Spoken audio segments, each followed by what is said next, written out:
But I do want to ask you, now here's another thing that we both agree that there's been a jump from a lot of the Jewish community from the Democratic Party to the Republican Party, because you think it serves the state of Israel being very well served by the Republicans. But here's a quote that I took out of your book, and the neocons are in charge of that process within the conservative ranks. You say that self-deception and rationalization are central elements of Judaism as a group evolutionary strategy.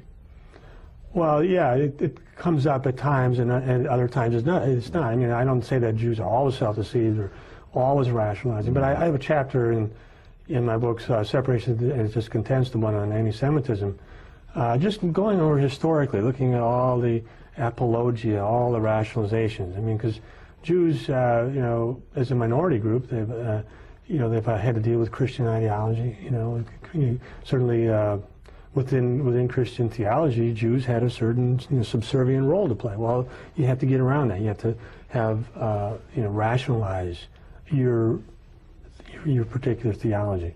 So it's been a part of Jewish thinking forever. If you look at over history, look in the Talmud, you look in Jewish writings, they've been concerned to justify themselves, to sort of make sense of their position in the world. And a lot of times, from today's standpoint, it's pretty easy to see it's rationalization. It doesn't make any sense, but it serves its purpose to rally the troops. But you still see it today. You know, you still see some of that. I don't know that that's centrally involved in neoconservatism. I think that neoconservatives have been fairly upfront about the fact that Israel is a very high but let's say they're going to war, banging the drum, stop terrorism. So yeah, well, yeah, we see that. That is for public consumption. I think that there is a lot. I mean, and there's a sort of official. Quite a few people, including myself, think that the philosopher Leo Strauss, that was one of his, his principles, that it was okay to tell lies for a good cause, and so we see propaganda and so on. But I think that the main Jews behind these things have not been self-deceived. I think they've known what this is about. It's possible. Who knows? It's hard to decide between deception and self-deception sometimes. But whatever it is, Paul Wolfowitz, for example, he may talk about terrorism and this and that, but it's easy to find a paper trail of his deep commitment, socially, personally, intellectually, his close relationships with Israeli generals and political figures and all that. If he says he's not interested in Israel, then he's really, that's just. But how do you explain the complicity of America's, non-Jewish political establishment, leadership, whatever, from the president down, with their going along with this campaign of at least partial deception? It's an amazing thing that's going on here. Certainly, when you had 9/11, it opened the door. It allowed people to do things that they didn't before, and people said that, like Paul Wolfowitz said, without that they wouldn't have been able to do this.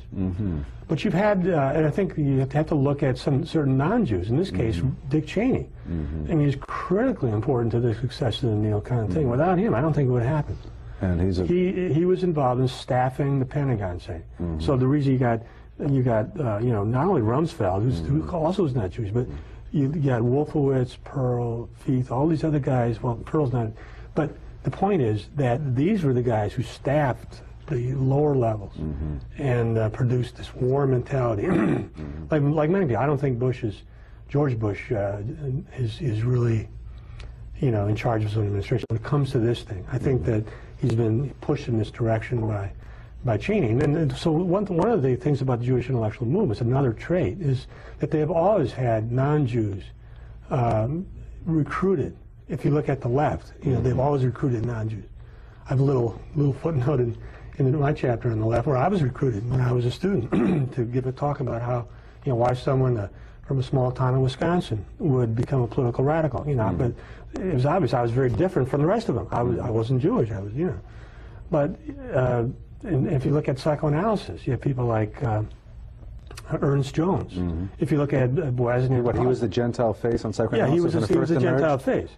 And Dick Cheney sort of. What about Gus Hall? Did Gus Hall fill that niche in the communist movement here in the United States? And there were a whole lot of leftists like that. They were constantly being brought in to have very visible positions in leftist movements. So the Jewish nature of the... yeah, but if you're a Jew and you want to appeal to non-Jews, what do? You don't have a lot of Jewish people. You have sympathetic non-Jews, and that was true in the Soviet Union. That non-Jews who liked Jews, got along with Jews for one reason or another, made alliances, were brought in these movements. I mean, there are a lot of reasons why non-Jews are going to do these things.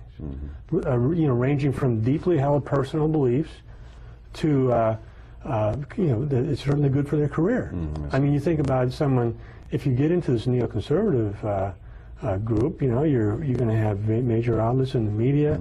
Your books are going to be published. You're going to be reviewed in the New York Times. Everything's going to be wonderful. But I'm not saying that Cheney's like that, but he has a long association with these neocon think tanks going back 20 years. This is not something that just happened. And if people had been paying attention in the year 2000 in this election, which I wasn't, but if people had been paying attention, they would have noticed this. You know, that Paul Wolfowitz was in line to be the second in command at the Pentagon. You know, that's huge, because if you knew Wolfowitz, you'd know what was going to happen. Now, a question we've obviously... Now I want to move to more contemporary issues. Of course, we're at war right now. To what extent are Jewish interests? We already covered I've just written a long thing being about furthered by our war in Iraq. We're getting low on time. We're getting low on a 1 to 10. Okay, well, the main thing is that you know, this is the work of the neoconservative movement, and at the very center of the neoconservative movement, you have you know, these very important think tanks. The American Enterprise Institute is perhaps the main one, but also the Jewish Institute for National Security Affairs. You have AIPAC, you know, you have the Washington Institute for Near East Policy, but then you have you know, the very important figures in the media, you know, like Bill Kristol, editor of the Weekly Standard. But what about even the mainstream, all the mainstream publications from the New York Times down? Don't they kind of sanitize? They certainly do. They certainly do. And make acceptable the idea of Zionism, which is basically very much like what we once decried in South Africa. They kind of make it acceptable. I mean, is it that pervasive? There's a consensus, but let's talk about neoconservatism. I think that the main influence of neoconservatism is within the Bush administration. Right. You know, you have this support group of media, think tanks, and all that, but the main people are people like Paul Wolfowitz, Douglas Feith, Abrams, Elliot Abrams, Shulsky, and so on. In other words, these are the people who are pushing the policy today. But let's face it, if it goes to the other side, we're going to see war coming from the Democrats. That's my last word. Okay. Kennedy, I wouldn't doubt that. We're out of time. It's been splendid having you with us, and I want to thank you for joining us, and we'll see you next time on Flashpoint. I'd like to do